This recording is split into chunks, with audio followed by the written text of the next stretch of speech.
Vamos con la segunda conferencia de la tarde, que va sobre abogados. Yo siempre que hablo de abogados romanos, me acuerdo de Cicerón, al que siempre le he llamado el Capitán Araña, porque esos grandiosos discursos, esas catilinarias que hace en contra de Marco Antonio,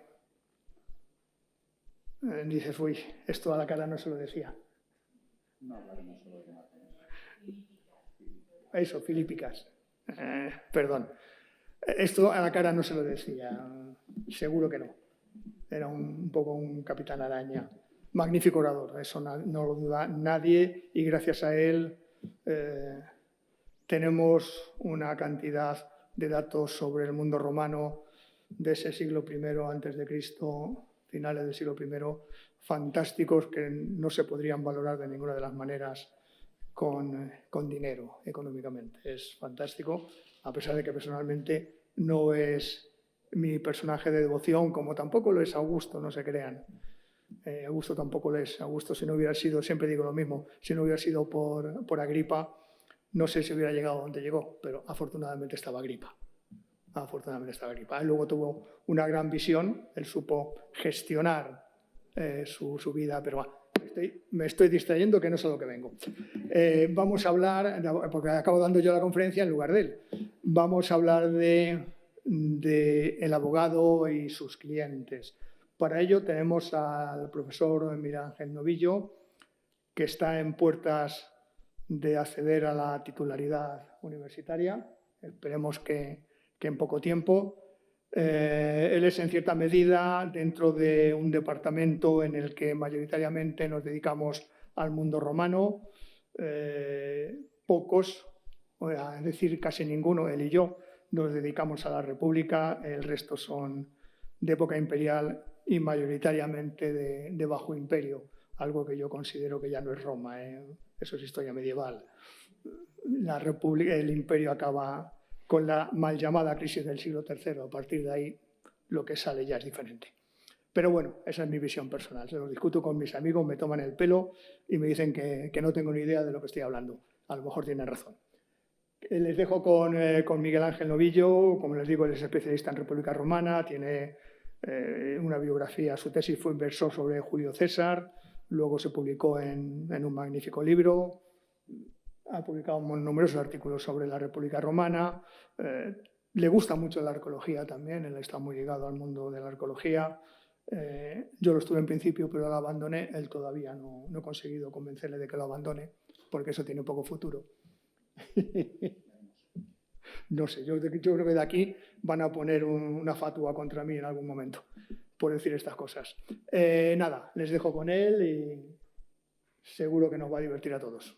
Gracias a ustedes, como decía, en primer lugar, por la asistencia, por tener las ganas de asistir un jueves por la tarde a escuchar a alguien hablar de abogados, de jurisprudencia y de distintos casos. No hablaremos solo de Cicerón. Como ayer dijo el profesor David Ojeda, es mi intención pues, lanzar una serie de pinceladas para que cuando salgan de aquí pues, tengan claramente definido cuál es el rol, cuál es el papel del abogado y lo que se entendía por abogacía en la antigua Roma. No obstante, si tienen alguna duda, observación, reflexión, crítica, pues soy todo oídos. Igualmente, darle las gracias al profesor, al compañero Javier Cabrero y a Marigel Castellanos. Creo recordar que es ya la quinta, si no la sexta vez que participo ya en estos cursos de verano de la UNED, en el Museo Arqueológico. Y bueno, pues espero cumplir satisfactoriamente con sus expectativas. Bien, en esta ocasión, pues como tienen en la diapositiva, les voy a hablar sobre el abogado y vamos a ver los distintos tipos de abogados que existían en la antigua Roma y vamos a dedicar también al final unos minutos a a las mujeres, que aunque en principio no tenían ese privilegio de ejercer la abogacía, sí que existen algunos casos, nos relatan las fuentes, sobre todo Valerio Máximo, nos recoge la biografía de 3 mujeres que en determinados procesos se defendieron ellas mismas de manera más que satisfactoria. Bien, en primer lugar, lo que debemos tener presente es que entre los romanos ninguna profesión parecía más célebre, más digna o más útil que el ejercicio de la abogacía, y el desarrollo del derecho en la antigua Roma tuvo su origen fundamentalmente, y esto es muy importante, en el respeto a la costumbre ancestral. Esto es un principio fundamental en la idiosincrasia romana, es decir, la mos maiorum como norma de toda acción y de todo comportamiento. La mos maiorum era garantía de pervivencia y de progreso. Ya pues les traigo la primera cita de Cicerón. Vamos a hablar en varias ocasiones de Cicerón y su obra, y fíjense en lo significativo de este texto. La fortaleza de Roma, dice Cicerón, parafraseando a Ennio, descansa tanto en las viejas costumbres como en el vigor de sus hijos. Bien, ¿cómo es esa abogacía, cómo es esa jurisprudencia, cuál es el papel del abogado en unos orígenes? Pues bien, el origen de la figura del abogado se asocia indiscutiblemente con la del jurista, siendo aquellos personas que se dedicaban al estudio del derecho y de la justicia, no necesariamente dedicándose a ello como profesión, es decir, eran meros teóricos, meros eruditos que no tenían la necesidad de defender a otros, es decir, se limitaban única y exclusivamente a interpretar, por decirlo de algún modo, las leyes, las normas y, en el mejor de los casos, a facilitar algún consejo o parecer. Después vamos a hablar de los responsa, esos consejos que se les daban a los clientes. Bien, aunque se advierten vestigios de textos legales y religiosos que hablan de una remota actividad semejante a la abogacía en otras civilizaciones, es en la antigua Grecia donde encontramos los primeros términos que debemos destacar. En primer lugar, el nomikos, como aquella persona experta o intérprete de la ley, y por otro lado, los rhétores, es decir, los forenses helenos, oradores ligados estrechamente con el estudio de la retórica, que aparecieron junto a las leyes que se establecían en cada polis griega.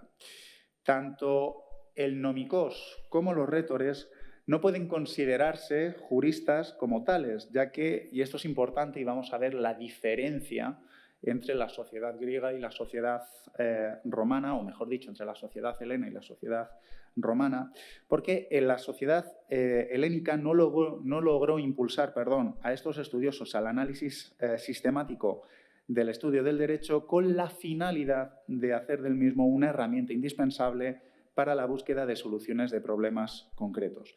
La enseñanza de la lógica y de la retórica jurídica helena comenzaron a tener mayor importancia, como veremos, según avanzaba la República, coincidiendo con la aparición de los primeros ejercicios de abogacía en Roma, fundamentalmente finales del siglo II, inicios del siglo I antes de Cristo. La influencia de los maestros griegos era tan significativa que grandes personalidades de renombre como Escipión Emiliano, creador y líder del Círculo de los Escipiones, Cayo Lelio, político y pretor de renombre, o, entre otros, Lucio Furio, podríamos alargar la lista hasta, bueno, no hasta el infinito, pero sí bastante, o como les decía, Lucio Furio, político y más tarde dictador romano, buscaron en todo momento el asesoramiento de estos pensadores de origen heleno que influyeron directamente en sus obras. Dos términos, siempre que hablamos de abogados, de abogacía, de jurisprudencia, dos términos que debemos tener en consideración son, por un lado, el de patronus y, por otro lado, el de orator. En este sentido, la gran innovación de Roma consistió en la aparición de un grupo de individuos especializados en estudiar y ayudar a resolver los problemas que nacían de la vida en sociedad, junto a la creación del ordenamiento jurídico romano y de los procesos formales por los que solucionarían las distintas controversias. Esta profesionalidad y devoción hacia el derecho derivaría en la génesis del ejercicio de la abogacía durante la República. Fíjense que entre los más de 8 siglos entre el nacimiento de la profesión de abogado y su desaparición en Roma, que veremos al final de esta conferencia que en cierto sentido no desaparece, pero sí que se transforma, se designó a los abogados con una variada terminología, siendo el advocatus, es decir, traducido literalmente, el invitado a litigar, el invitado a discutir, una designación algo más tardía. Las primeras designaciones son, como les decía, las de patronus y orator, que son los términos más antiguos donde encontramos el origen, donde encontramos el germen de la profesión de abogado, siendo los oradores los elegidos para hablar en favor de las partes en los debates, y que destacaban, sobre todo, por sus cualidades oratorias o que se distinguían por su elevada posición social, tanto económica como política. Y esto es importante porque, como veremos a continuación, el ejercicio de la abogacía se realizaba gratis et amore, es decir, no se recibía en principio una remuneración. Otra cosa es que, pues bueno, pudieran recibir algún regalo o alguna compensación. Bien, los advocati eran personas encargadas de hablar en nombre de las partes en los procesos judiciales y eran elegidas por sus cualidades, como les decía, oratorias o por su alta posición social para asistir y cooperar con sus clientes en las causas procesales. El patronus era un ciudadano que pertenecía a la nobilitas o a la clase patricia y bajo su protección se encontraban los que llegaban a Roma, que no gozaban de protección jurídica alguna y los que no tenían condición de valerse de sí mismos como ciudadanos de las clases más bajas. Por otro lado, el orator era un experto en el uso de la elocuencia. Era un hombre inteligente, con gran facilidad para persuadir y conmover a los jueces, al que no se le exigía como requisito indispensable, y esto es importante, para su actuación en el foro, el conocimiento del derecho. Es decir, no era una condición, no era un requisito imprescindible el tener un conocimiento, una base sólida en derecho, sino sobre todo el don de la palabra, la elocuencia. Patronos y oradores pertenecían a una clase social que les hacía no poder o tener que actuar por compensación económica, por lo que la profesión nació, en origen, como un servicio gratuito, si bien, como les adelantaba, no quedaba totalmente prohibido recibir ciertas compensaciones en determinadas ocasiones.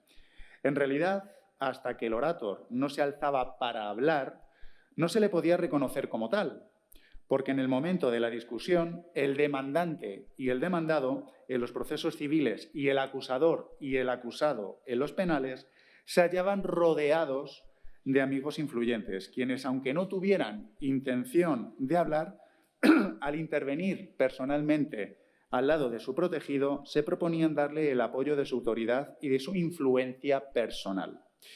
Durante la República, la función del acusador, es decir, del advocatus, era un noble oficio. De hecho, y esto pues aparece en distintas fuentes, bien Cicerón, bien Quintiliano, todos los grandes hombres de Roma habían sido acusadores. Y entre otros, como les adelantaba, Cicerón, en el Prorroscio Amer, sostenía que es útil que haya muchos acusadores en la ciudad para que la audacia sea refrendada por el temor. Bien, para obtener la defensa de los intereses del cliente ante el juez en cualquier procedimiento, el abogado recurría a diferentes acciones. Comenzaba escuchando la narratio, que en privado le confiaba a su cliente. Una vez detectado el problema en conflicto, realizaba su segunda actividad, es decir, la dispositio. dentro de la cual tenía que ordenar en una construcción simétrica y rítmica toda la materia creada, distribuyéndola entre las 5 partes de la oración. Vamos a ver en las 5 partes en las que se divide este recurso. En primer lugar, la exordio. La exordio consiste en la primera parte de la inventio, es decir, con la que el abogado abre el caso y con la que debía ganarse al auditorio, es decir, consiste en la exposición de las causas. En segundo lugar, la narratio, que no dejaba de ser la exposición breve, clara y veraz de los hechos. En tercer lugar, la partitio, que sería la aclaración breve y clara de la causa, con la que se intentaba sobre todo convencer, persuadir al auditorio. La probatio sería la cuarta parte, consistente en la exposición de los argumentos más importantes. Y en quinto lugar, la conclusio o la peroratio, que consistiría en el resumen dividido a su vez en 3 partes: la enumeración, la ampliación y la tercera parte más importante, la solicitud de piedad. Otros términos que aparecen en los textos siempre que tratamos al abogado, la abogacía, la jurisprudencia, son el de juriconsulto y orador, que son 2 términos que se pueden solapar. Juriconsulto o jurisconsultus sí que aparece en numerosas ocasiones en los textos. Como les decía, se hace necesario diferenciar al patronus, orador o abogado, del jurisconsultus, que podríamos definir como aquella persona estudiosa y conocedora del derecho que gozaba de mayor o menor fama y que respondía sin formalidad alguna a las dudas y cuestiones jurídicas que se le planteaban. Los juriconsultos influyeron en el derecho vigente en Roma, adhiriéndose a algunas de sus aclaraciones a las leyes o participando en la creación de las mismas. Los juriconsultos participaban en los juicios al igual que los oradores, pero tenían asignadas funciones distintas en los procedimientos judiciales en época republicana. El procedimiento de las acciones de la ley permitía al jurista y al abogado actuar en diversos momentos procesales. El primero era el encargado del agere, es decir, de ayudar a fijar los términos de la controversia y el derecho aplicable al caso ante el pretor, siendo así el abogado el responsable de defender los derechos e intereses de su protegido, es decir, de su cliente, mediante la retórica y la dialéctica, conocida, como les indicaba anteriormente, como la postulatio, discurso que se exponía ante el juez. Los juriconsultos, en realidad, no eran abogados en sentido estricto, no eran contratados por clientes ni buscaban convencer a los jueces sobre qué decisión tomar. En realidad, eran ciudadanos, eso sí, de clase alta, de clase noble, que aconsejaban de manera gratuita en el foro u otros lugares públicos, dejando atrás la oratoria y la retórica, que tanto caracterizaban a los abogados durante época republicana. Se centraban, sobre todo, en aclarar fórmulas, reglas o instituciones jurídicas que podían ser de difícil entendimiento o interpretación para los ciudadanos menos familiarizados con el derecho. Cicerón, en el primer libro de su obra De Oratore, sobre el orador, explica que el juriconsulto es el experto en leyes y en normas consuetudinarias e indica que su competencia consiste en opinar y asesorar sobre las causas. Es decir, el juriconsulto no dejaba de ser un teórico. Por lo tanto, como les decía, el juriconsulto o jurisprudente del ius civile, pontífice primero, laico después y siempre aristócrata, era el teórico puro, es decir, el hombre de ciencia que vivía alejado de los tribunales y que aconsejaba al litigante acerca del fundamento jurídico de sus pretensiones o defensa. Como les había adelantado en la introducción, estos consejos, estas instrucciones, estas aclaraciones, es decir, estos consejos, eran conocidos como responsa y tratan las normas jurídicas, fórmulas o leyes cuyo empleo será el más adecuado, instituciones o documentos necesarios para poder solucionar y prevenir casos concretos y añadiéndose como complemento aclaratorio al ordenamiento jurídico. En un segundo momento, la actividad de estos juriconsultos se denominará como la prudentia iuris o la jurisprudencia, tal y como la conocemos hoy día, es decir, la ciencia del saber del derecho, o dicho en otras palabras, lo justo o lo injusto. En cuanto a la figura del orator, la defensa de los litigantes se encomendaba a retóricos y abogados que argumentaban sobre los hechos concretos que habían originado el pleito, es decir, en esencia, acerca de si eran o no ciertos los hechos alegados por las partes y los medios de prueba referidos a tales hechos.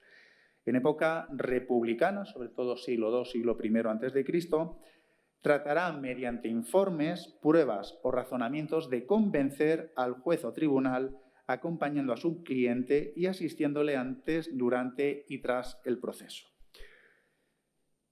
Voy a hacer una serie de aclaraciones sobre la profesión forense y sobre todo sobre una serie de aclaraciones terminológicas que pueden inducir a error. El advocatus es una expresión genérica que engloba un amplio conjunto de características y requisitos necesarios para convertirse en una profesión respetada. Y esto mismo impulsaría al advocatus a perfeccionar su ejercicio, que será denominado como el officium advocationis. Es en la antigua Roma cuando comienza a designarse al ejercicio de la abogacía como la profesión forense. Y durante esta época, como les decía, siglo II o siglo I a.C., se produjo la profesionalización de la misma.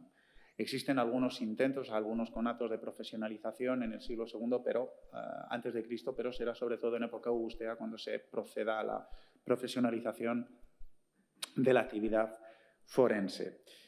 Se procederá, como decía, a su remuneración, a su ordenación y al comienzo de una formación, y ya no solo de una formación, sino a la necesidad de acreditar una titulación. En este sentido, y como tienen en la pantalla, Ulpiano describe la profesión o tarea del abogado y en su libro octavo se extiende, se explaya al entender como abogado a todo aquel que de alguna manera trabajara en la defensa jurídica de alguna causa ajena. En realidad, las artes oratorias no fueron suficientes y los conocimientos jurídicos sobre un caso concreto comenzaron a tener un valor primordial para el advocatus. Con la llegada del Principado, nos encontramos ya en el siglo I, asimismo con la llegada de la cognitio extra ordinem, la figura del juriconsulto poco a poco va a ir perdiendo relevancia y el abogado se va a ir transformando, es decir, la figura del abogado en cierto sentido no desaparece, sino que, como les digo, se va transformando, va evolucionando, se va a adaptar a las circunstancias, a las necesidades y, como les decía, se va a ir transformando en un profesional independiente que debía valerse de sus propios conocimientos jurídicos para actuar ante los tribunales. Es necesario, en este sentido, tener en consideración a dos figuras que se relacionarían estrechamente con el advocatus. En primer lugar, el cognitor y, en segundo lugar, el procurator del defensor. Ambos serían ciudadanos romanos, profesionales que representaban voluntariamente, y esto es importante, y que actuaban en el proceso de fórmulas, siendo el cognitor un representante circunstancial al ser nombrado durante el transcurso del procedimiento y que actuaba en nombre propio, mientras que el procurator era el administrador de los negocios ajenos según el mandato del dueño implicado generalmente en el procedimiento. Fíjense que en todo momento la abogacía va a ser concebida como una profesión en la que muchos se van a apoyar para ascender en su posicionamiento social, en su estima social. En este sentido, muchos plebeyos o nuevos ciudadanos romanos van a ver en esta profesión el camino idóneo para escalar en el cursus honorum y, en consecuencia, mejorar sus circunstancias. En una época ya un poco más tardía, esa época que le gusta tanto al profesor Javier Cabrero, llamada Bajo Imperio, la abogacía seguiría evolucionando hasta su desaparición. Se caracterizó, por una parte, por la ordenación de las aptitudes y condiciones morales y sociales de los autorizados para el ejercicio, así como por su formación jurídica específica. Pero además, esto es importante, fue una tendencia creciente la de su estructuración corporativa en órdenes de abogados. A finales del siglo III, la abogacía se va a ir transformando en una profesión liberal, importante, de carácter público, sometida a la disciplina del magistrado y se va a organizar en colegia y en matrícula. Es decir, corporaciones que van a ser reglamentadas por el emperador Valentiniano III. En esta época, a los abogados se les va a llamar causidici y se les exige, como les había adelantado, la certificación de los conocimientos jurídicos y técnicos. Es decir, va a ser necesaria ya no solo una formación, sino la acreditación de un título para poder ejercer la abogacía. En los papiros de la época justinianea se utiliza el término scholasticus como título indicador de la profesión de abogado y es la escuela el marco imprescindible dentro de la cual se desarrollan las actividades de los abogados. Por lo que respecta a la formación, la retórica constituyó la base principal durante la República y con la llegada del Principado se procedió a la profesionalización total de la abogacía. Las escuelas de retórica van a ir siendo relegadas al foro y las libertades que antes nutrían el ejercicio de la abogacía comenzaron a perder importancia frente a la presencia de dos corrientes. Vamos a dedicar después unos minutos a estas dos corrientes que son las de los sabinianos por un lado y los proculeyanos por otro, uniéndose los juristas a una u otra corriente dependiendo de criterios personales como la tradición familiar o la simpatía por algunas de ellas. Van a ser los dos criterios que van a ir marcando pues que se bascule a una de estas dos corrientes. Se determinó que el conocimiento del derecho debía ir unido en todo momento al estudio sistemático del sistema jurídico, algo que ha perdurado hasta nuestros días, hasta el presente, realizando manuales elementales, es decir, comúnmente conocidas estos manuales como las instituciones, en los que se exponía, eso sí, de una forma breve y de la manera más didáctica posible, los principios generales del derecho, es decir, los conceptos básicos que van a ir sustentando el aprendizaje, las definiciones e instituciones de mayor relevancia del derecho privado.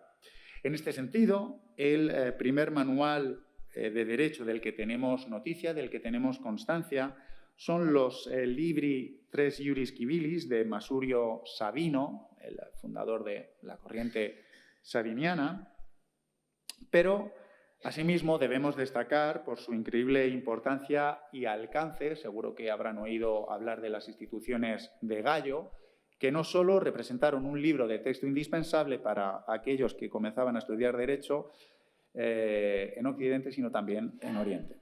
Por lo que respecta a las escuelas, ya desde el año 94 a.C.,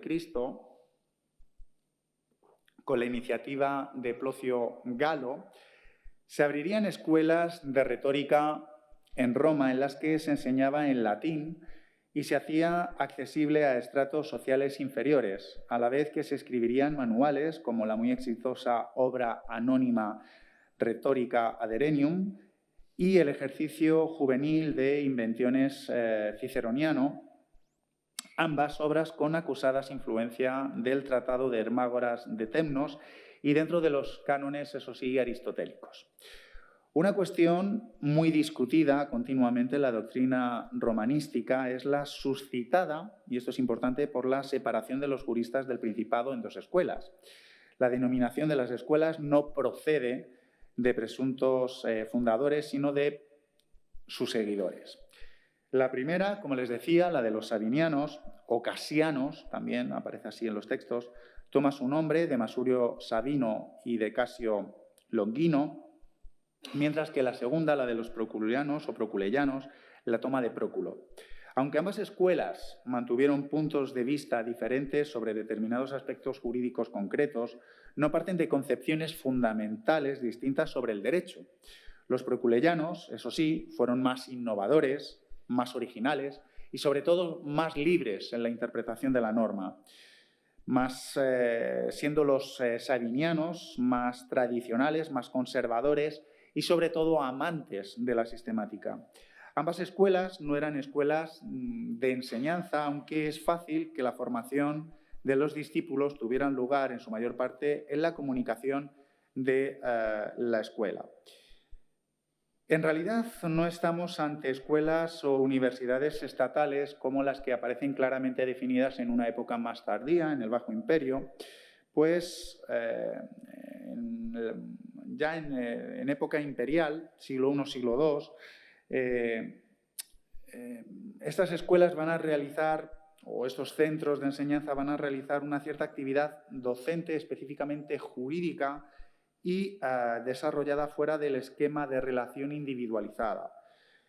La primera escuela claramente definida, o de la que tenemos constancia, de la que podemos decir que sí que es ya una escuela de derecho, una escuela de jurisprudencia propiamente dicha, o como la podemos conocer hoy día, aparece en tiempos de Augusto, en torno al 31 a.C., quien mandó construir un templo en el Palatino dedicado a Apolo, y junto a este templo se levantó una de las más célebres bibliotecas de Roma para el estudio del derecho y las artes liberales, denominada la Biblioteca Apolinaris.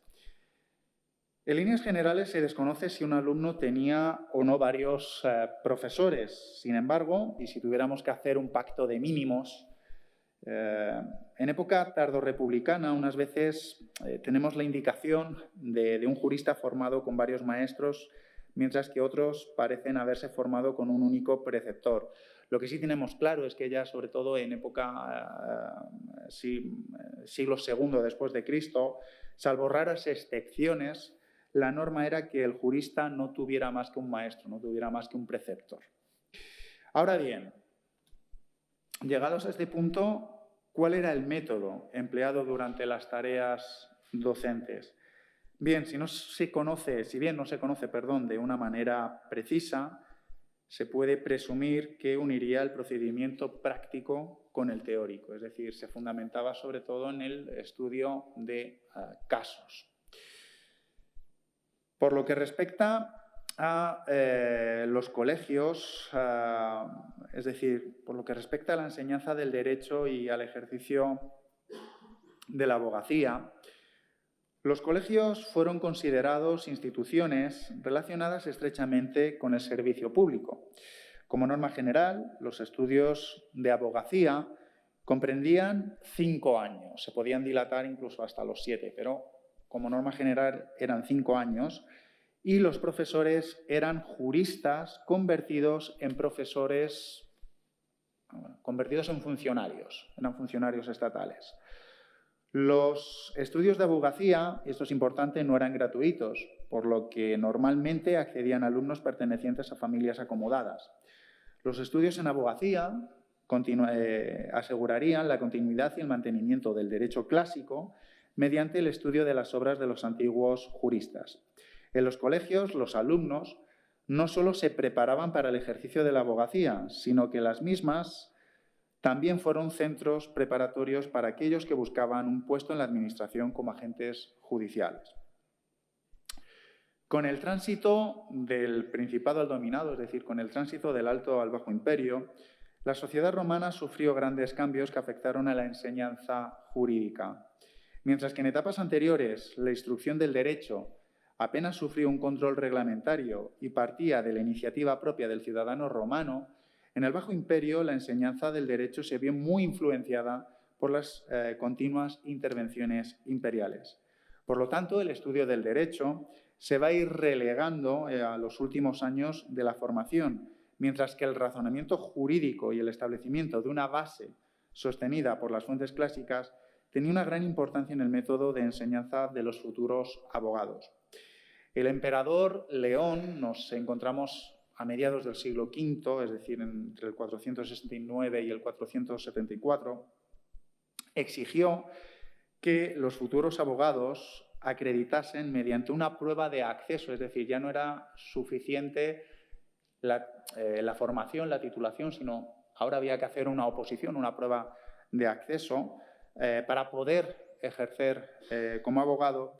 Y además, como les digo, todos los alumnos tenían que superar una serie de exámenes y una vez superados adquirían, es decir, se les entregaría un diploma que sería necesario y que se exigiría a todo abogado para el ejercicio de la profesión forense. Con Justiniano se inició un periodo mucho más intervencionista, ya que el Corpus Juris Civilis no era una simple compilación del derecho más importante hasta el momento, sino que planteaba una reforma del ordenamiento jurídico a gran escala, por lo que el emperador modificó el viejo plan de estudios del Bajo Imperio, adaptándolo al estudio minucioso de la Constitución y las instituciones de Justiniano. Por lo que respecta a la literatura didáctica, la enseñanza del derecho podemos dividirla en líneas generales en dos niveles. Por un lado, la enseñanza elemental, es decir, lo que en los textos aparece como la institutio, y por otro lado, una enseñanza mucho más profunda, mucho más detallada, mucho más minuciosa, conocida como la instructio. Para ambos niveles, los juristas escribían, pues, como les había comentado anteriormente, esos manuales. En las instituciones se expone de manera breve, de manera sencilla, de manera muy didáctica, según un orden y distribución sistemática, los institutos del derecho privado y se sintetizan principios generales, conceptos y definiciones. Por no extenderme, tenemos varios manuales, vamos a ir proyectándolo, como los Libri Tres Juris Civilis de Masurio Sabino, de los que, obra de la que les he hablado, las instituciones de Gallo, o las instituciones de Ulpiano en época de Caracalla. Por ir avanzando un poco en materia, claro, les había indicado que como norma general quien ejerce la abogacía, quien ejerce la profesión forense, pertenece a una clase acomodada, es decir, la formación se paga, pero son necesarios también una serie de requisitos para abogar y algunos de ellos pueden parecer requisitos de perogrullo, pero les puedo asegurar que queda constancia en la documentación escrita y que, algunos casos se dieron de que no se cumplían estos requisitos. Bien, el ejercicio de la abogacía, como les indicaba, en principio no se remuneraba. Y los ciudadanos que dedicaban su tiempo a ello lo hacían de manera, como norma general, simultánea a otras profesiones.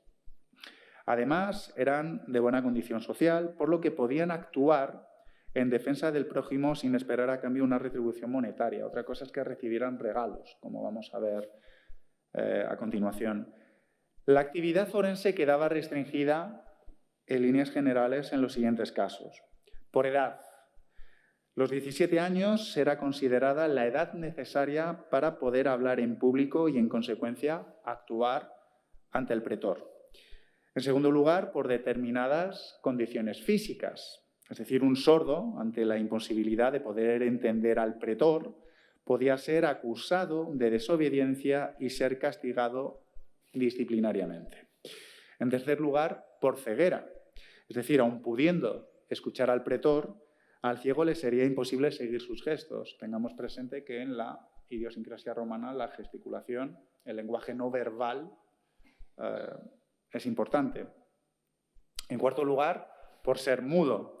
Si bien los edictos no especificaron el caso concreto de los mudos, las defensas debían ser a viva voz, por lo que se entiende que los mudos también resultaban excluidos del ejercicio de la abogacía.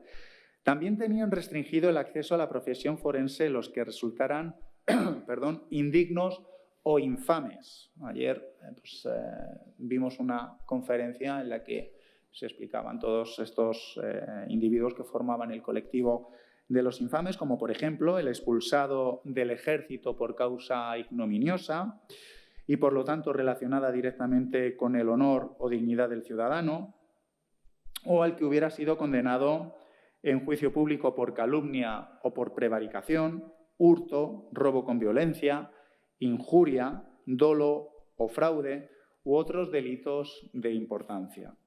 El que hubiera practicado el lenocinio tampoco podría acceder a la profesión forense, al igual que el que hubiera contraído 2 nupcias o el padre que hubiera consentido el matrimonio sin haber esperado el tempus legendi tras la muerte de su yerno.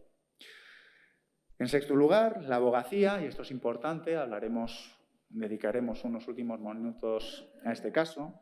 La abogacía era un ejercicio entendido como un servicio público al que las mujeres no tenían acceso. Se entendía, por tanto, la profesión forense como una actividad que solo los hombres estaban en disposición de realizar.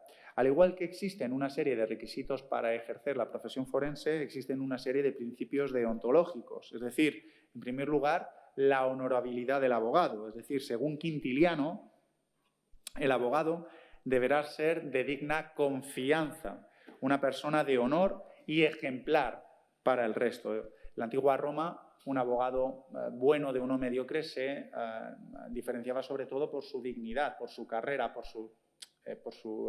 incluso por sus antepasados.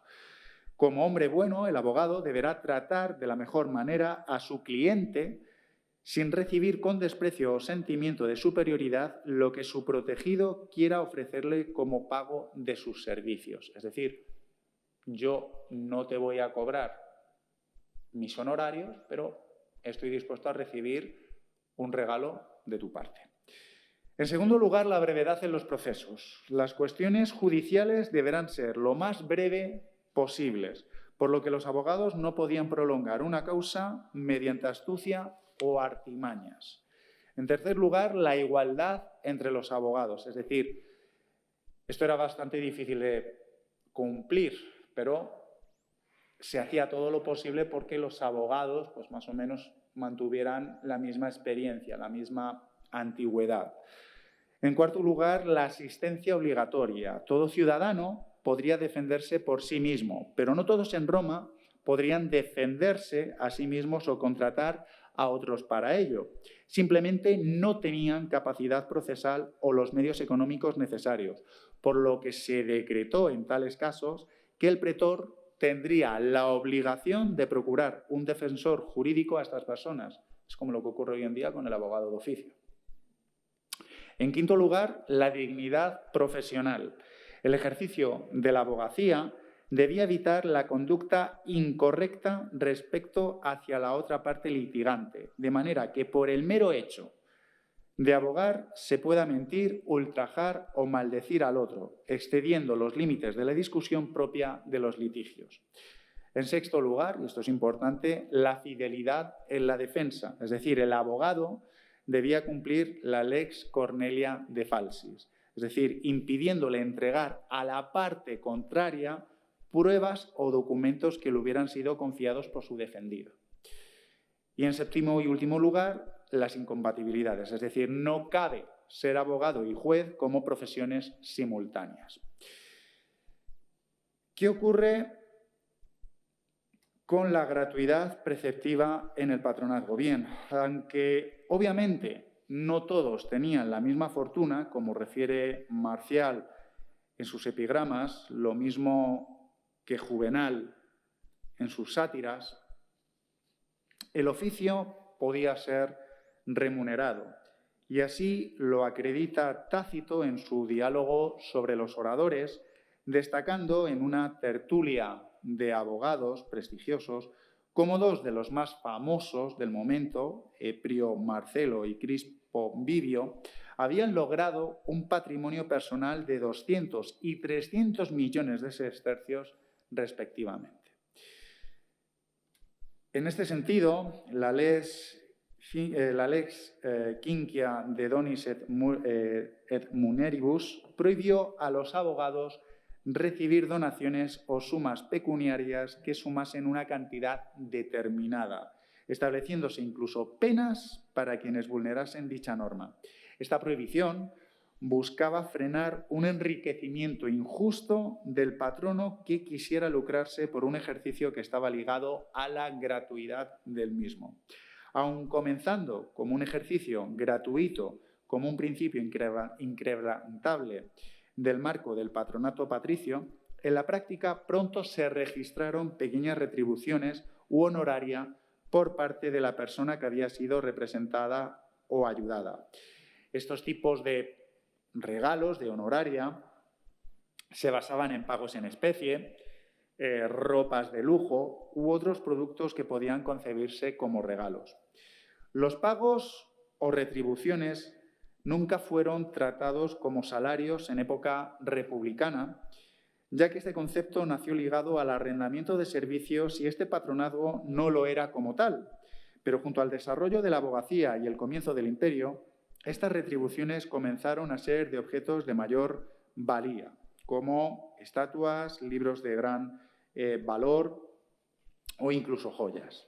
Con el final de la República, la tendencia a la profesionalización de la abogacía y la inclusión en la profesión forense de aquellos que no gozaban de una posición acomodada hizo que los honorarios pasaran a tener un carácter obligatorio y transformó este pago por gratitud en un deber y en un derecho de los que ejercían. Augusto estableció penas pecuniarias de gran importancia a aquellos magistrados que aceptasen regalos suntuosos con ampliación análoga para los abogados, al ser considerados tradicionalmente como profesionales ligados a la función pública. Voy terminando. Durante la tardía República Romana nos encontramos sobre todo en los años 60, 50 a.C., pero sobre todo a partir del Principado, en época augustea, los juristas recurrieron en sí la doble condición de juristas y profesores de derecho. A decir de Cicerón, la labor docente persiguió procurar un beneficium, es decir, se buscaba también esa remuneración, ese medio.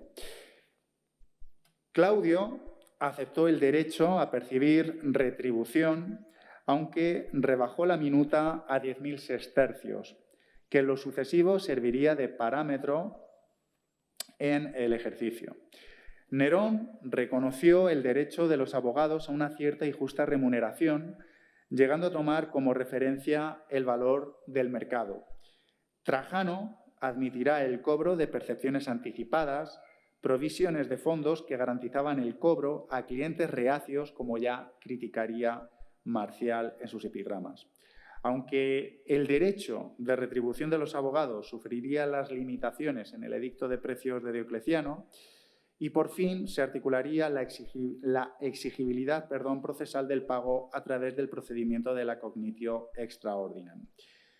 En resumen, la inmensa mayoría de los juristas, sobre todo a partir de finales del siglo I o comienzos del siglo II, al igual que sus homólogos de la República, proceden de las clases sociales superiores, por lo que el hecho de recibir o no un estipendio, un sueldo por el ejercicio de su profesión tampoco es algo que les quitara el sueño. Bien, existe una crítica social en torno a estos abogados, en torno a estos profesionales de las leyes y en los textos aparecen una serie de términos cuanto menos jocosos, a modo de, bueno, directamente se les insulta, lo más bonito que se les llama son picapleitos.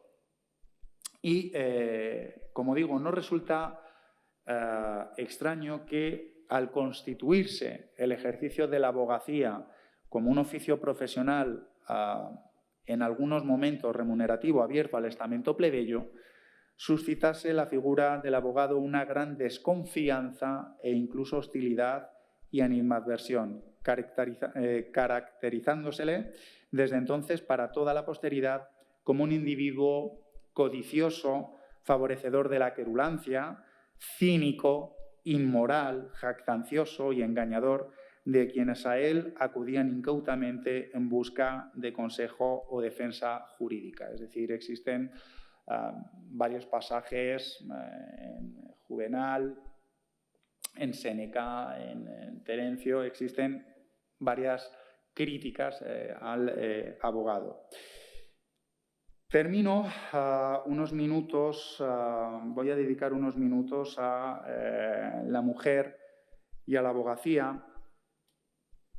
Decirles simplemente que, como norma general, las mujeres carecían de una educación formal. Ya no he tenido, lamentablemente no he podido asistir a las conferencias de esta mañana. Entiendo que la doctora Moro les habrá explicado un poco la formación, la educación de las mujeres. Y no voy a entrar en detalle, pero simplemente tengan presente eso, que las mujeres, como norma general, carecían de una educación formal. Es decir, la mujer no era titular del ius honorum, es decir, no tenía ese derecho a ejercer una carrera aún, pues les estaba prohibido el acceso a los cargos públicos. Sin embargo, en época republicana, aunque se considerase que la abogacía era una actividad propia de los varones, su ejercicio no estuvo terminantemente prohibido a las mujeres, y algunas de ellas intervinieron en los tribunales en casos que las hicieron célebres, es decir, se defendieron a sí mismas. La presencia de mujeres en la abogacía debió revestir carácter excepcional, ya que de ella quedan muy pocos testimonios documentales.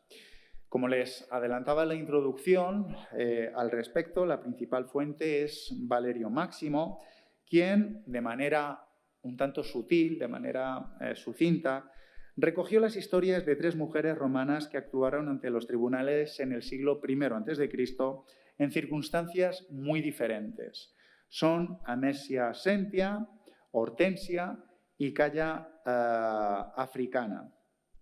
Valerio Máximo dejó muy claro que consideraba desvergonzada y contraria a la naturaleza la participación de las mujeres en la actividad forense, ya que anunció los 3 relatos con las siguientes palabras. Me van a disculpar que no les haya incluido el texto. Habeos de decir de aquellas mujeres que no pudo refrenar la condición de la naturaleza y la estola de la vergüenza, para que callasen en la plaza judicial y en los estrados de los jueces. El pasaje se las trae. El primero de los casos data aproximadamente del año 77 a.C. y su protagonista fue Amesia Sentia. En el procedimiento romano, el pretor solamente indicaba el derecho aplicable, ya que la apreciación de los hechos, las pruebas y la decisión final sobre el caso correspondían al iudes o juez propiamente dicho. Los iudices o jueces podían ser varios. Valerio Máximo no concretó de qué se acusaba a Amesia Sentia o sobre qué versaba el asunto, pero los cargos en su contra debieron haber sido muy graves para que el caso alcanzase esa notoriedad y congregase a un gran número de espectadores. Tampoco consignó por qué Amesia Sentia tuvo que defenderse a sí misma en vez de que la representase un abogado. Sin embargo, del relato puede deducirse que en su defensa Amesia Sentia dio muestras de gran habilidad, ya que no solo fue absuelta casi por unanimidad, sino que además se ganó el apodo de andrógines, es decir, de mezcla de hombre y de mujer. El segundo de los 3 casos relatados es el de Hortensia hijo de Quinto Hortensio. Nos encontramos en la primera mitad del siglo I a.C. y, en concreto, el proceso se produjo en el año 42 a.C. Los triunviros, necesitados de medios para la guerra, impusieron a las matronas romanas un considerable tributo. En defensa de esas mujeres se pronunció Hortensia y, con todo, quien registró más detalles sobre las circunstancias de la actuación de Hortensia e incluso rescató parte de su discurso fue Apiano. En su obra consignó que los triunviros publicaron un edicto para forzar en torno a 1.400 mujeres a que hicieran una estimación de su patrimonio y suministrasen para el servicio de la guerra la parte que los triunviros exigieran a cada una.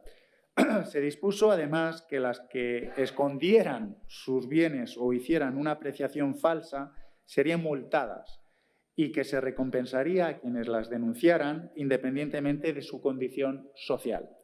Hortensia fue mucho más allá de defender a las matronas del enunciado gravamen, pues en su discurso se refirió a los derechos de la mujer de un modo como nadie lo había hecho antes. El último caso es el que tienen en la diapositiva, fue el de Calla Frania. Tenemos únicamente, como les decía, el pasaje de Valerio Máximo, también un breve texto de Ulpiano, y parece haber sido la única de las tres mujeres que sí podemos decir que se dedicaba a la abogacía de una manera más o menos habitual. Fue contemporánea de Hortensia y era de alta condición social. Y del texto de Ulpiano, me van a perdonar que no les haya recogido el texto, puede deducirse que sí llevaba casos de terceras personas. Bien, con esto termino. Espero haber sido breve, claro y conciso, y si tienen cualquier duda, cualquier observación, pues quedo a su entera disposición. Muchas gracias por la atención. Gracias, Miguel Ángel. ¿Tenemos en casa alguna pregunta? De momento no. ¿En la sala? Uy. Pues una de dos. Una de dos, o no se han enterado de nada o lo han entendido todo perfectamente. Hombre, lo segundo. Yo hay una cosa que me chirría. Sí, que me chirría. Ya empezamos. No, es una tontería que no va más allá. Es en cuanto al lenguaje. Forense. En castellano es una palabra que tiene otro significado totalmente diferente. Forense. Me pasa igual como con restaurador. Usted es un estelero, no un restaurador. No quieras dignificar más la profesión, que ya es dignísima. La de cocinero o la del señor dueño de una casa de comidas.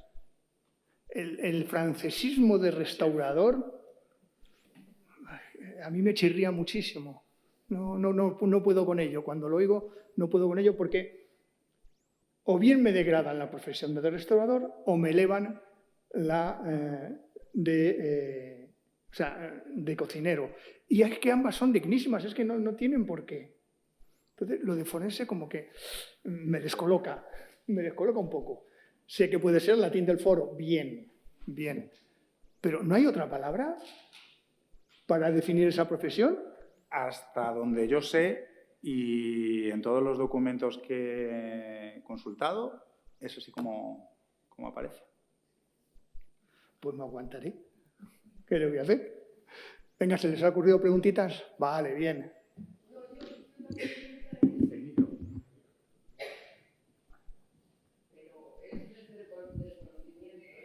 Espere.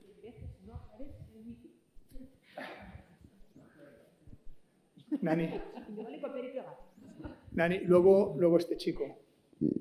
No, la pregunta es del desconocimiento total. En Derecho, hoy en día, pues es una carrera con muchísimas asignaturas, pero hay una en concreto que es el Derecho romano. Y yo quería saber hasta qué punto esa asignatura implica al resto de la carrera tal y como está planteada hoy, porque por lo que usted nos cuenta está muy regulada desde la República, desde antes del Imperio, y dado que hay una asignatura base con todos y dado todos los latinajos que tienen el mundo del derecho, quería saber hasta qué punto el derecho romano, que yo creo que sí, pero me lo tiene que explicar usted, ha influido en todo el derecho continental, por lo menos, dado que era escrito, porque ya sabemos que en Inglaterra el derecho, en teoría, no es escrito, si me lo puede asegurar mejor. Claro, muchas gracias.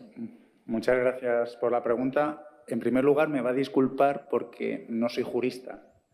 Ergo, no puedo darle una respuesta detallada. Lo único que le puedo decir, la importancia del derecho romano hoy día, herencia y legado cultural clásico. El derecho romano pues, ha ido marcando el resto de códigos pues, desde, bueno, es que nos remontamos a las leyes republicanas, nos remontamos a los distintos códigos y las leyes romanas han marcado desde entonces todo el derecho. No sé si a lo mejor... Sí, vamos a ver. Hasta no hace mucho, y cuando digo no hace mucho, digo 100 años, la importancia del derecho romano es fundamental. Yo siempre digo que en Grecia dio dos legados importantes a Occidente, que fue la filosofía, entre comillas la historia, y el arte. Roma tuvo otros dos legados que son insalvables. Aparte de todo lo que hemos heredado de Roma, son insalvables. Las obras públicas y el derecho. Y hasta finales del XIX y quizá principios del XX, yo tengo entendido, no lo podría asegurar porque tampoco soy jurista, allá donde no había legislación, se aplicaba el derecho romano todavía. Esa es la importancia del derecho romano. Sin el derecho romano no se entiende el derecho actual, no se entendería. Y por eso se estudia como parte fundamental de la carrera del derecho romano. Es imprescindible para entender el derecho actual. Luego, hay países que sí, que efectivamente el derecho es un derecho consuetudinario, de costumbre, que es diferente, que no tienen esa legislación tan rica y tan abundante como tenemos los países que estuvimos muy vinculados a Roma. A su lengua, a su cultura, a sus tradiciones. Es más importante en nuestros países esas compilaciones de derecho, esos códigos que nos legaron los romanos de recopilación de leyes. Es importantísimo el derecho romano para la sociedad actual y por eso se sigue estudiando y creo que no se dejará de estudiar nunca. Porque es la manera de entender, aunque hayan cambiado muchas cosas, es la manera de entender. Todavía en la legislación, las medianías de las casas, la distancia que tiene que haber entre una casa y otra para poder sacar ventanas, en los campos, las lindes de los campos, todavía se sigue llevando y el derecho actual sigue recogiendo ese derecho romano, de cómo lo veía el derecho romano. A ver, él quería...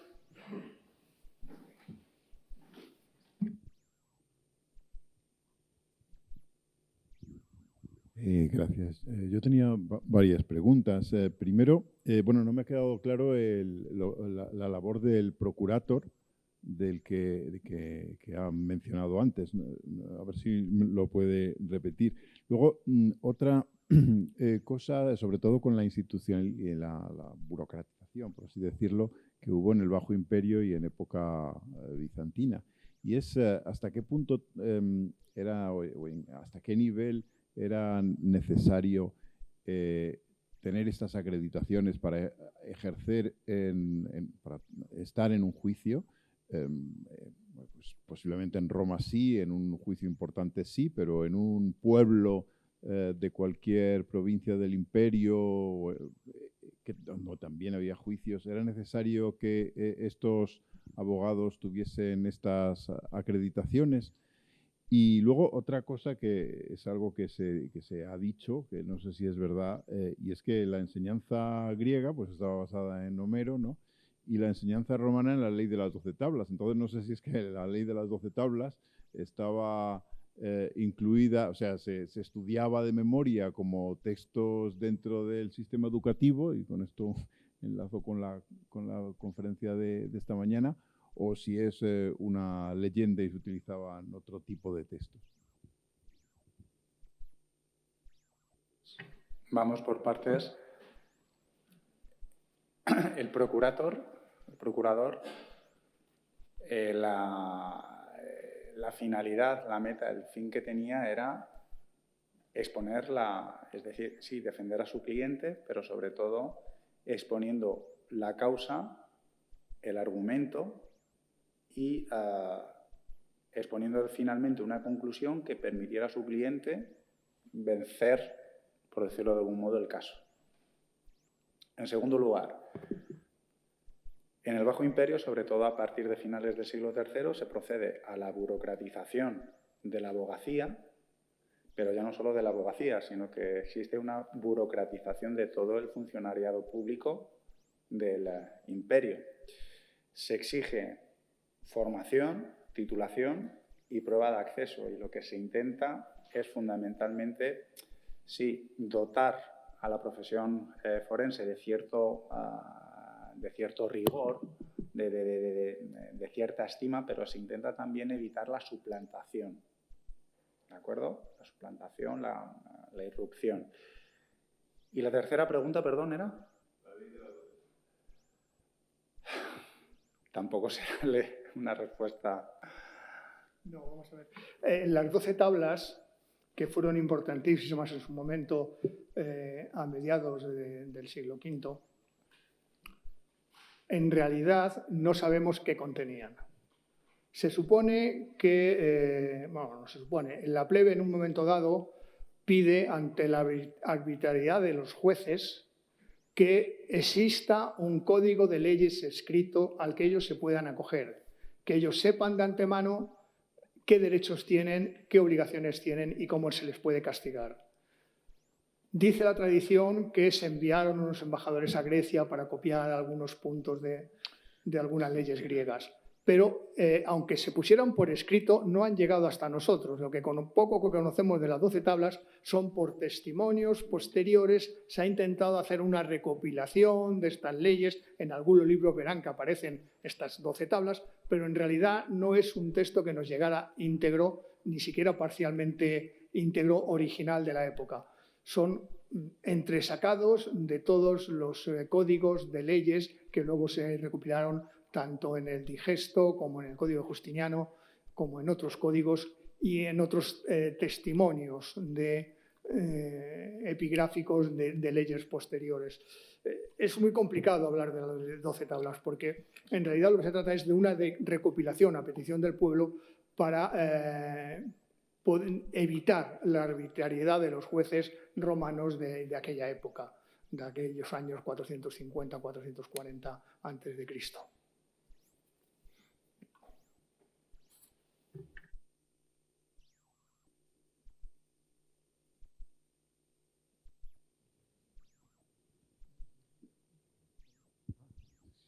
Muchas gracias y por la brillantez de la conferencia que me ha encantado.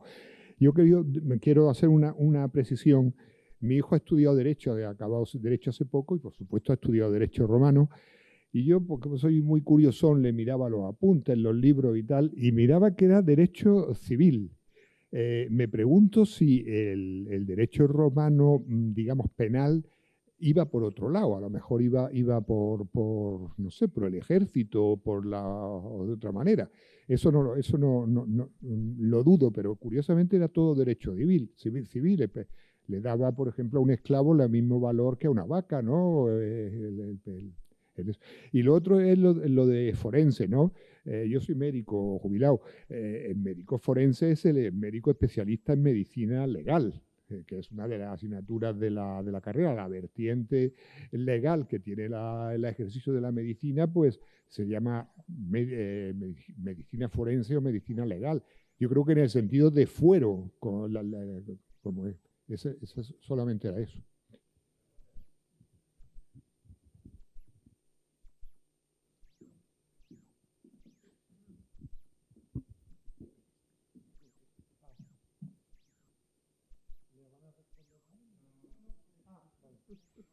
Esa es una buena apreciación, simplemente, que yo le agradezco, sobre todo por el tema de la medicina forense, ¿no?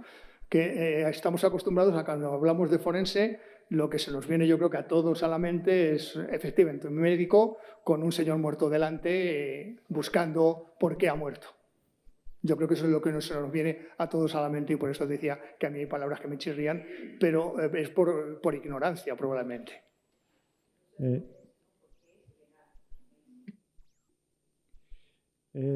¿Puede estar constatada alguna relación de tribunales locales, como fuera el Tribunal de las Aguas, que tengan su origen en la legislación romana? No. Quiero decir que como de alguna manera el derecho romano llegó a las provincias cuando las provincias fueron... No lo creo. Tenemos a la doctora Moro que le puede dar... Es más tardío. Es herencia de los abuelos musulmanes, pero así de claro. Incluso desde su ubicación, hoy en día en la Puerta de los Apóstoles de la Plaza de la Virgen de Valencia, pues porque ahí estaba el San, el patio de la mezquita Al-Jama, de la mezquita mayor. Entonces el tribunal se reunía ahí. Cuando Jaime I de Aragón conquista Valencilla en 1238, el 9 de octubre, la carencia del tribunal era ir hacia ese lado de la ciudad, pero como ahí ya se construyó años más tarde la catedral y como había personas, lógicamente, de religión musulmana, en la catedral los invitaron amablemente a que se desplazaran y por eso hoy todavía a las 12 en punto de todos los jueves el tribunal se reúne en la Puerta de los Apóstoles. Pero es lo que no sabemos exactamente es el comienzo del funcionamiento del tribunal, hace pareja con el de los hombres buenos de Murcia, pero desde luego es herencia musulmana.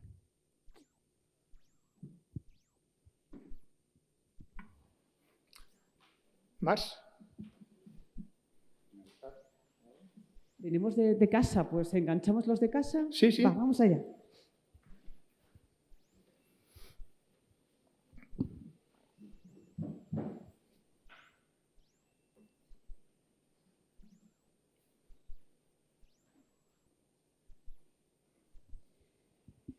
Te pregunta Eva, según Cicerón, hay dos actividades capaces de llevar a los hombres a los más altos puestos de honor, la de caudillo militar o la de buen orador. Entiendo que sería una forma de ascender socialmente, la de orador. Sí, es buena observación, sí, es como he indicado al comienzo de la conferencia, que el ejercicio de la abogacía no dejaba de ser un medio idóneo para poder escalar socialmente o sobre todo para ganar estima y fama social. Sí, hay que tener en cuenta que Marco Tulio Cicerón era un homo novus en Roma, pero no hubiera llegado donde llegó si detrás no hubiera tenido una fortuna considerable. Eso hay que tenerlo en cuenta, que el ascenso social se podía realizar desde abajo, desde una condición económica ínfima, pero siempre y cuando tuvieras un nombre familiar, como en el caso de Julio César, que asciende desde las capas medias, más medias bajas que otra cosa de la sociedad gracias al nombre familiar. Otros ascienden, como Cayo Mario o como Marco Tulio Cicerón, desde un respaldo económico considerable. Ya no solo era el nombre, sino también la pecunia. Mónica te pregunta si el acusator es abogado, acusador o defensor o ambos. A ver, buena pregunta. Me alegra que me hagas esa pregunta. Sí. Buena pregunta. Ambas. El abogado que aparece así sobre todo en los documentos del siglo III en adelante, o sea, es que al abogado directamente se le llama picapleitos, es decir, la traducción literal del causidicus sería la del picapleitos, y es que es tanto defiendo a mi cliente como ataco sin piedad a mi contrincante en este sentido.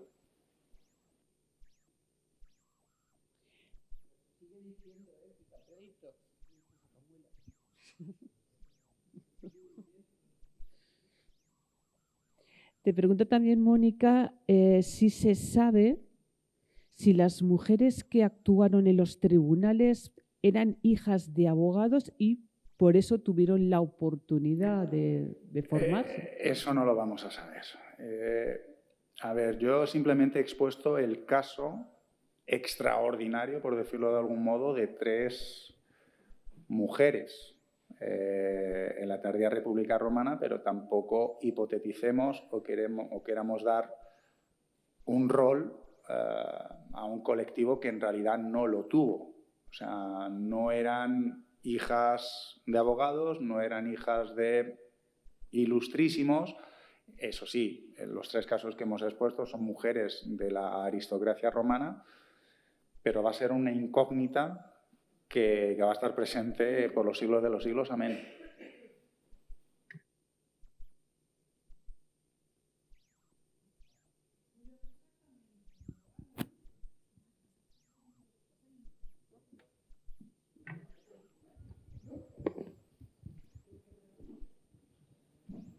Que César también hizo de abogado.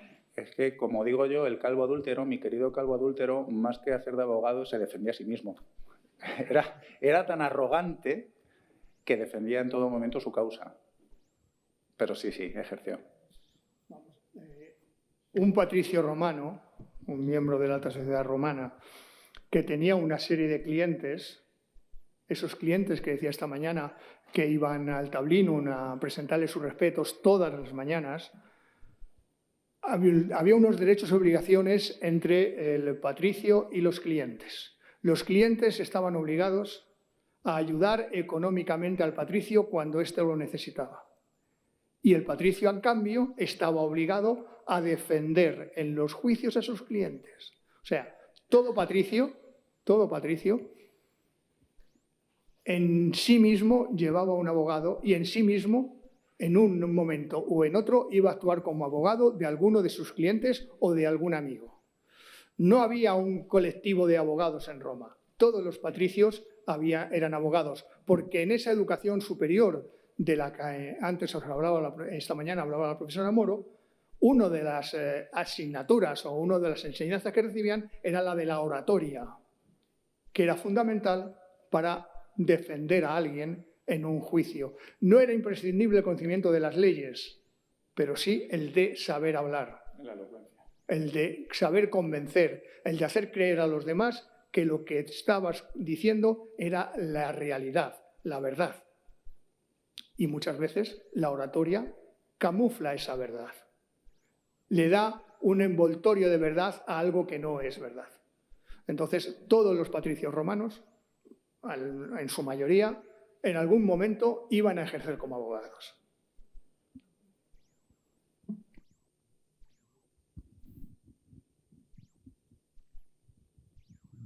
Sí, yo quería preguntar quién era juez. El juez era el pretor. Existían también tribunales, pero como norma general el pretor. Dependía un poco de las acusaciones. El problema de quiénes formaban los tribunales fue un conflicto largo al final de la República, porque se le fueron quitando las atribuciones de unos a otros. Primero eran senadores, luego van a estar formados solamente por équites. Fue sobre todo en los juicios importantes. En los juicios menores, como dice el profesor Novillo, va a ser el pretor, porque era un juicio menor. Pero cuando era un juicio mayor, un juicio por concusión, un juicio por asesinato, ahí lo que lo juzgaba era un tribunal. Era un tribunal formado por determinadas personas que, dependiendo del momento, van a pertenecer a una clase social o a otra, o van a ser mixtos. Van a estar compuestos por unos y por otros. Existían tribunales varios, es decir, existían tribunales civiles, tribunales militares. Voy a tomar la palabra un momento. En el juicio penal que conocemos mejor, que fue el de Poncio Pilato, Jesucristo, Barrabás y tal, el pretor era Poncio Pilato. era pretor de Judea. Y no había ni defensores, ni acusadores, ni testigos, ni nada. Aquello fue una decisión que el hombre tomó. Es que es un caso especial, porque se estaba juzgando a alguien que no era romano. No era Clives. Ninguno de los dos era romano. No era un civis optimo iure. No era alguien que tenía plenitud de derecho romano. Y si conocemos juicios penales a través de Cicerón, las defensas que hace Cicerón en un momento u otro, esos pro de Cicerón, esos pro Roscio, pro Murena, ahí había juicios criminales, había juicios por asesinato.